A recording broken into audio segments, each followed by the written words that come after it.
What if I told you that the dress rehearsal for World War II happened 3 years before Hitler invaded Poland, and it cost 500,000 lives in a country most people couldn't find on a map? Spain, 1936. A young democracy stands on the brink of collapse. The Spanish Republic, barely 5 years old, faces a military uprising led by General Francisco Franco. What begins as a domestic conflict quickly becomes Europe's most brutal preview of the coming World War. The battle lines are drawn between two irreconcilable visions. On one side, the Republic represents everything progressive about 1930s Europe: women's rights, worker protections, and secular education. On the other, Franco's nationalists promise traditional Catholic values, military order, and authoritarian rule. But this isn't just Spain's fight. Hitler and Mussolini see an opportunity to test their war machines. They pour weapons, planes, and troops into Spain, treating it as their personal laboratory. The German Condor Legion drops bombs on Spanish cities, perfecting the terror tactics they'll later use across Europe.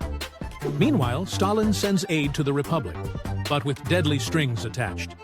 He purges Spanish communists he doesn't trust, weakening the very people he claims to support.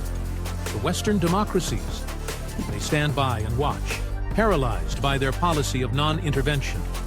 One moment captures the war's horror perfectly.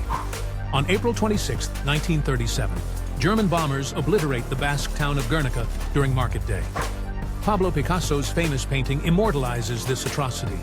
But the real tragedy is simpler. Innocent people died to test new weapons of war. George Orwell, fighting for the Republic, later wrote, "The Spanish War and other events in 1936 to 37 turned the scale, and thereafter I knew where I stood." He witnessed firsthand how idealism crashed against political reality. The Republic's collapse in 1939 sends a chilling message across Europe. Democracy isn't inevitable. It can die when good people do nothing, and bad people get foreign support. Franco's victory emboldens Hitler and Mussolini, proving that aggression pays. Spain becomes Europe's first domino to fall to fascism.